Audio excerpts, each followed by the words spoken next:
Warning tonight for 83 million account holders at JP Chase. Cyber attackers hack the bank, possibly putting customers at risk. CBS 2's Tony Aiello reports. This data breach a black eye for America's biggest bank, which many assumed was more secure than recently hacked retailers. There was the Target breach. That's more of like, oh, it's a retailer, like stuff can happen. You don't really know who's handling their back end, but Chase is like pretty much the biggest bank, so it's pretty shocking. Computer hackers foiled Chase security measures to steal 83 million customer names, addresses, phone numbers, and email addresses. What's the risk with that information in the hands of hackers? Now they know that they're banking at Chase. So what they can do now is, again, try and backtrack into their checkings and savings accounts. Consumer credit expert Paul Oster expects hackers will now go phishing, sending out fake but official-looking emails designed to con Chase customers into giving up account details. You need to be on the lookout for any email that looks like it's coming from Chase, and these guys are sophisticated.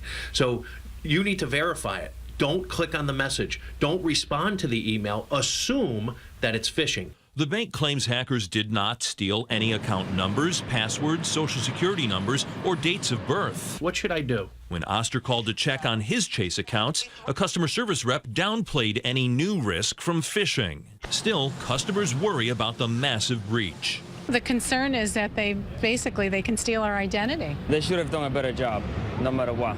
Chase says monitor your account, report anything unusual, and it will reimburse any fraudulent activity.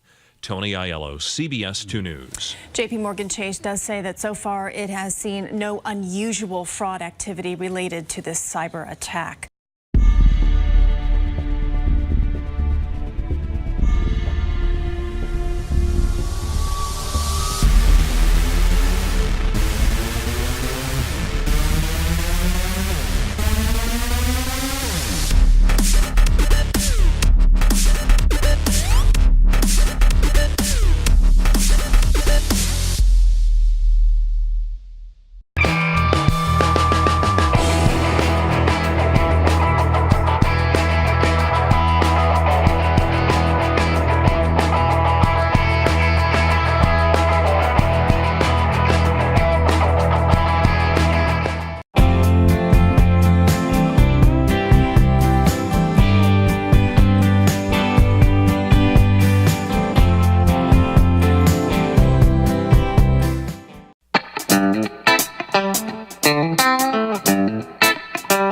Thank you.